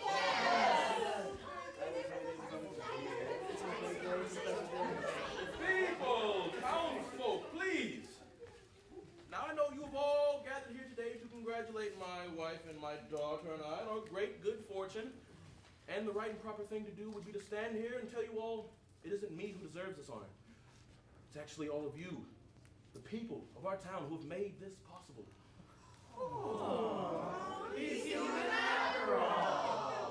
But I'm not that kind of person. I know each and every one of you cheese-eating, mouth-breathing bastards who tried to do me in with my new son-in-law from the moment he came into town. And I just want you to stew and think and worry and beg and remember and know that while I'm in Petersburg at the palace kissing the Tsar, all the while I'll be seeing how each and every one of you sniveling little rats will be jailed and ruined and sent to Siberia until there's not a trace of you left in the mud and road. Well, that sounds a little vengeful. That's the first intelligent thing I've heard you say in 40 years of knowing you. And I've had to know you for 40 years. You wanted me to rot in some cell. You wanted me in the wreck in the noose in Siberia. Well, the shoe is on the other hand now. You put your money on the wrong horse this day, my friend. Everyone, I have grave news.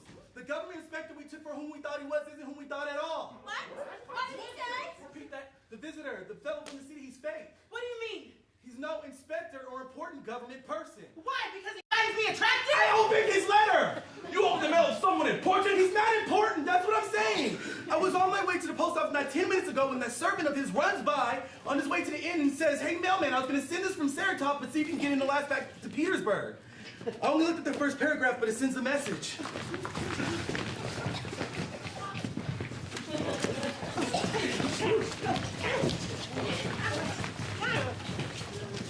My dearest Tripitchkin, you recall when last we had traded letters, I have been fired from my position as clerk to the assistant associate undersecretary in the Department of Bureaus. Quiet. I was drinking and whoring around the countryside, staying at this pigsty of an inn when a cavalry captain cleared me out my last few kopecks. I was penniless, bereft, near the point of suicide. He really makes you feel like you're right there with him. What happened but a miracle? A mayor who shall remain nameless, whom I'll call Mayor Idiot. You didn't write that. He did. You didn't write Mayor Idiot. You wrote something else. He did. It's right there. I-D-I. No, your eyes are bad. It clearly says idol or Eichkin. No, nobody called you Mayor Eichkin. Trust me, people. I read people's mail for a living. It's Idiot. Here now, I am Mayor Idiot fell over himself, bowing, scraping, groveling like some kind of old doorman. It's a private joke, Keen-eyed just around that my mayor's uniform on anyone else it would look like. An old doorman you would look like even without the uniform. But then again, I guess he could afford a Mayor the Clown costume. After that, the whole town took turns bribing me, feeding me, making me drink a local wine apparently derived from straining garbage through a dead man's liver. It's hard to know who was the worst, but the post... What? Post what? The post-war period was a difficult time for all of us. That's all he wrote?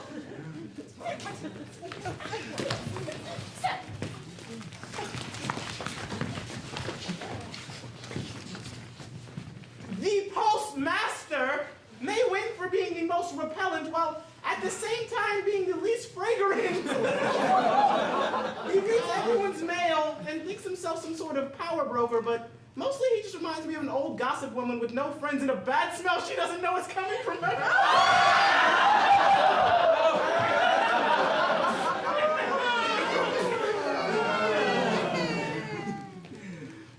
As for the hospital, the rest is merely local color. Oh, no, you don't. Well, as for the hospital director, the only mystery I can have about this bumbling imbecile is why he drags around this incomprehensible physician with him everywhere he goes. I can only assume that the two are bound together by some horrible, secret passion.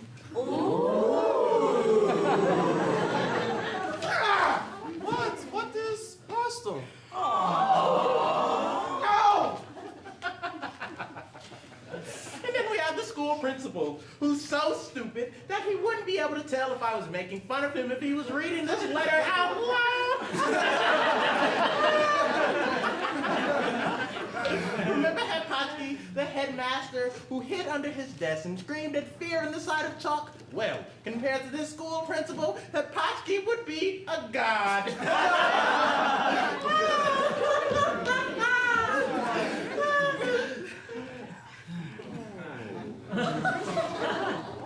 Is he talking about me? Let me see that. Whew. Nothing about me. Page 2! Olsen is the judge. Upon this gas bag so frightened of being found out that his flop sweat almost melted 200 rubles. I was wearing my heavy coat! And all that sweaty hypocrisy from a man who bangs his gavel on every run from town to farm. Farm? Which farm? Put that down! That's evidence!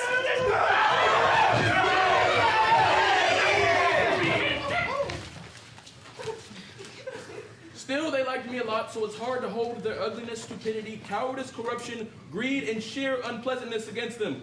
And now I must go, Tripitchkin, A narrow escape. for I have to bang the mayor's wife to win a bet. It shouldn't be hard since she's always offering her flaccid old teats at me like she's a waitress on ham day. the daughter, she talks like she wears a chastity belt, but she acts like she knows a lot of locksmiths. So do you think this could be made into something fun? Right at my father's hovel in Saratov. Well, frankly, I'm hurt. Yeah, how come he left us out? I'm dying. Blood is running over my eyes, showing everything I see. I see pig snouts instead of faces. The last image of my life is a pig having a nosebleed. Bring them back. Head him off. I want that vermin back here this minute. He was given the fastest horses in town. Would have passed through every roadblock. All the bugle vices in the world couldn't catch him. Oh, for God's sakes! How can we be so confused? Were we really so naive and unintelligent? Well, I knew he was a fake from the moment I saw him. How? His servant told me. He did? Pillow talk.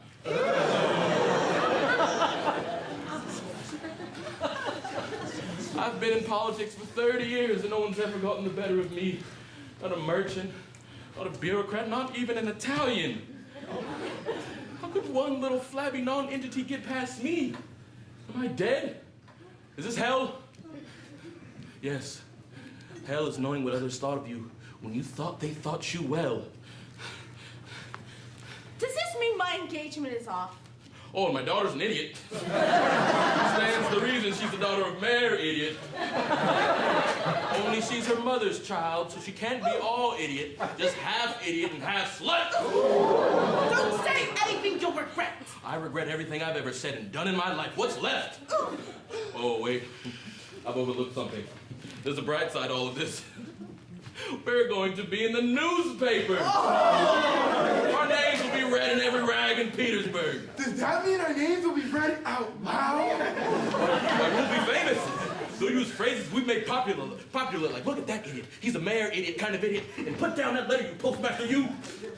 Centuries from now, they'll still be making fun of us. Stupid provincial nobodies, whom the gods destroy they first make fun of. How they'll laugh. Well, those who laugh the most will be laughing at themselves. Somebody must pay for this. Yes. Who can we blame? You can't blame someone.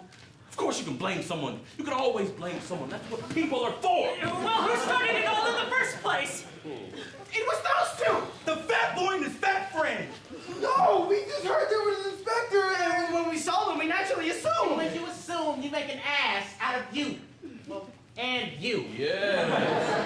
It all begins with the chubby ones. Always waddling around, spurting out their little bubbles and squeaks. You're nosy. All right. And there are two of you. And they're identical. And you're not even related. Kill them and use their fat for winter!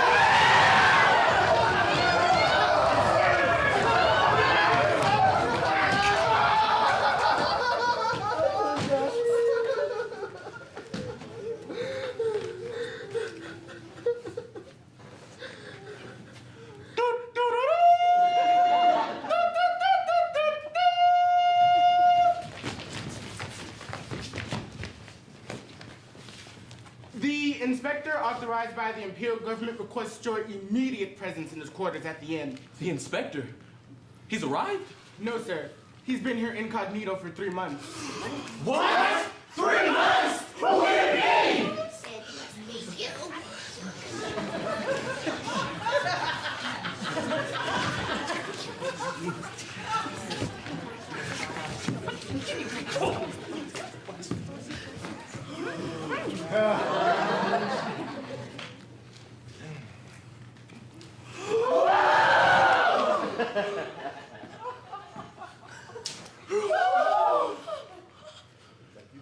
Ladies and gentlemen, your government sends its regards. To the Tsar!